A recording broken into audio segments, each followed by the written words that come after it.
o Shabat aparece, vamos recebê-lo. Sejam todos bem-vindos à Casa dos Benenos, sim. Hoje com vocês estaremos trazendo aqui o resumo da Parashá Vayeshev, que será estudada nesse próximo Shabat. Seja bem-vindo, Zait. Muito obrigado, uma honra. A Parashá Vayeshev vai iniciar descrevendo o grande amor de Yaakov por seu filho Yosef, despertando o ódio de seus irmãos. O ciúme deles cresce quando Yosef revela 2 sonhos que teve, nos quais eles serão subservientes a ele. Yaakov envia Yosef para vigiar os seus irmãos que estão conduzindo o rebanho. Esses, ao vê-lo, planejam ou conspiram matá-lo. Rubem convence os irmãos de não matá-lo, mas não consegue salvá-lo plenamente. Os irmãos de Yosef vão vendê-lo ao Egito e vão mergulhar as suas vestes no sangue e voltam ao seu pai. E eles convencem Yaakov de que seu filho querido Yosef foi morto por feras.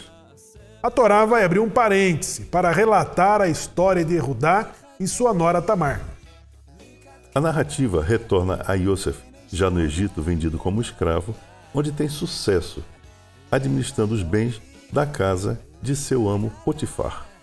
A esposa de Potifar vai por várias vezes assediar Yosef, e esse vai resistir ao assédio. Ao sentir-se recusada, a esposa de Potifar grita e acusa Yosef de ter tentado violentá-la. Yosef é jogado novamente na prisão. Agora alcançará uma posição de destaque como chefe dos prisioneiros. 10 anos depois de ter sido posto à prisão, o chefe dos mordomos do faraó e o padeiro são postos na mesma prisão. Certa noite, eles têm um sonho. E esse sonho é contado a Yosef, que os interpreta de forma acurada.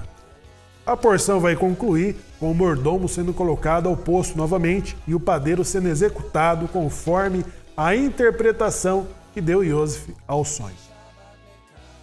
Muitas emoções, Benjamim, dessa Parashá, essa agora a descrição, né, da personalidade, do perfil e até do caráter da formação da nação sagrada, né, os 12 filhos de Yaakov e as dificuldades, né, até desse convívio familiar, da trama. Nós observamos na porção passada como que as mulheres de Yaakov vai disputar o amor dele, né? Raquel, Rachel, Leia, Bila, Zilpa, então elas disputam essa atenção de Yaakov e os filhos vão nascer, vão desenvolver, vão crescer dentro dessa atmosfera.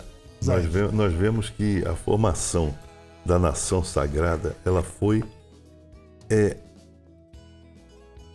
dirigida pelo Eterno, mas ela se deu de uma forma dolorida, se deu de uma forma sofrida.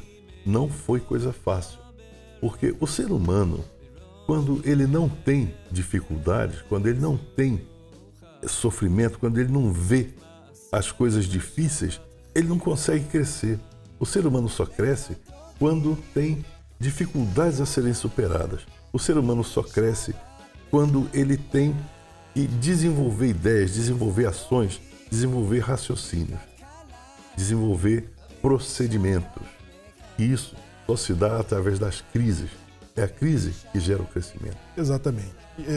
Zait, a atenção especial que dispensou Yaakov a Yosef, né, dando-lhe o Talmud, o Midrash vai falar que ele passou o bastão, né, da tradição judaica, ensinava seu filho a todo momento, enquanto os demais filhos cuidavam dos negócios da família. Agora, depois a Torá relata a entrega de um manto feito exclusivamente para Yosef, né?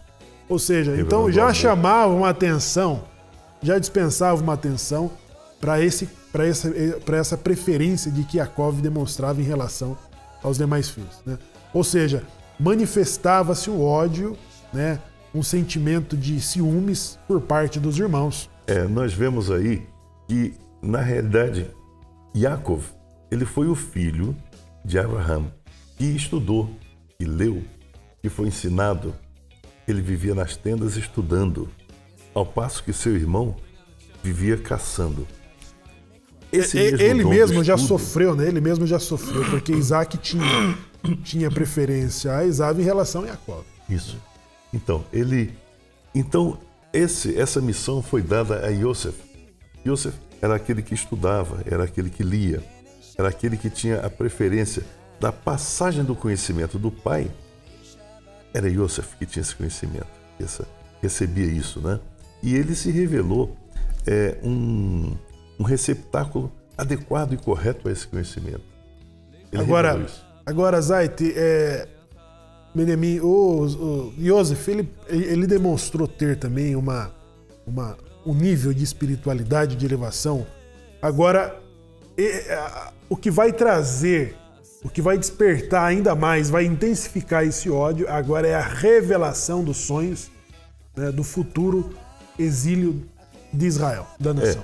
Eles não faziam ideia, não sabiam do que aconteceria. Só que não gostaram de início da ideia. Foi apresentada uma determinada ideia, né? E acredito que mesmo Yosef, ele não sabia que aquilo aconteceria daquela forma, ou de como aconteceria. Mesmo Yaakov, né? Mesmo Yaakov mostrou na revelação desses sonhos, porque assim, uma coisa já é o sentimento que os irmãos traziam pela preferência de Yosef. Agora, Yaakov mostrou uma reação na revelação desses sonhos, que foi: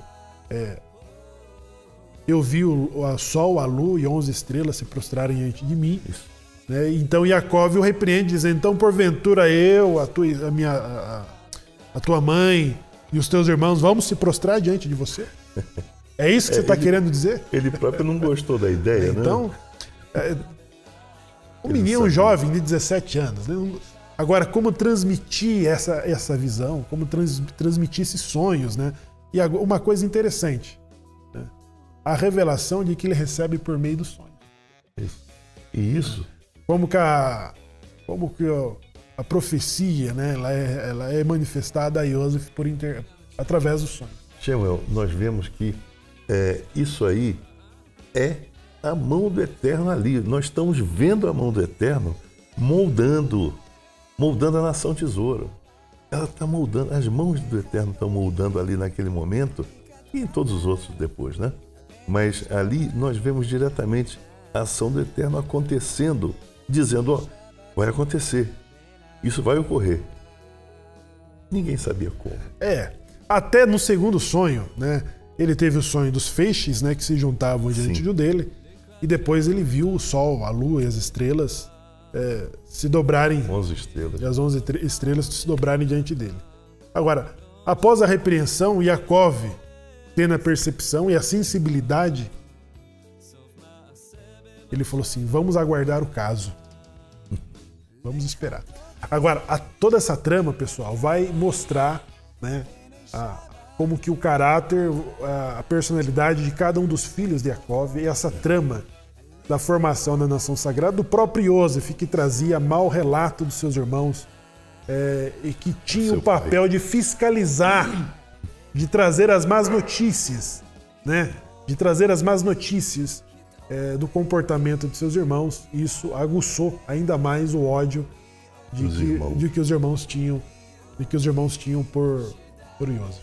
E acabaram por pensaram em matar, mas Rúben ainda foi condescendente e convenceu os irmãos de matar. Não vamos matar. A conspiração, vamos então. Prender ele no poço. Vamos. Aí Rubens, quando voltou para salvar o irmão já tinha sido vendido, né? Já tinha sido vendido. Então vamos aguardar como que esse caráter, a personalidade de cada um deles e o cumprimento do anúncio de que Hashem fez a Abraham, de que eles desceriam como cativos ao Egito. Isso vai se concretizar e vai se dar meio agora a trama da história desta formação dos 12 tribos, das 12 filhas de Israel, e com a descida de Yosef como vendido, como escravo ao Egito, e de que essa trama, né, vai revelar o poder da Teshuvá e muitas características do nosso caráter, de que ele precisa alcançar maturidade para alcançar a elevação necessária. Imagina, Yaakov, ele tinha um grande amor pelo filho. Ele jamais permitiria um sofrimento, uma dor ao filho. O filho teve que ser afastado do pai. Porque se não fosse assim, o pai, se naquela época houvesse um celular, teria dado um celular para ele, teria dado um carro novo, né? Como deu aquela camisa bonita, né? Estrada, né? Que na época seria o equivalente a um celular hoje, né? Então ele na realidade, ele fazia mimos ao seu filho.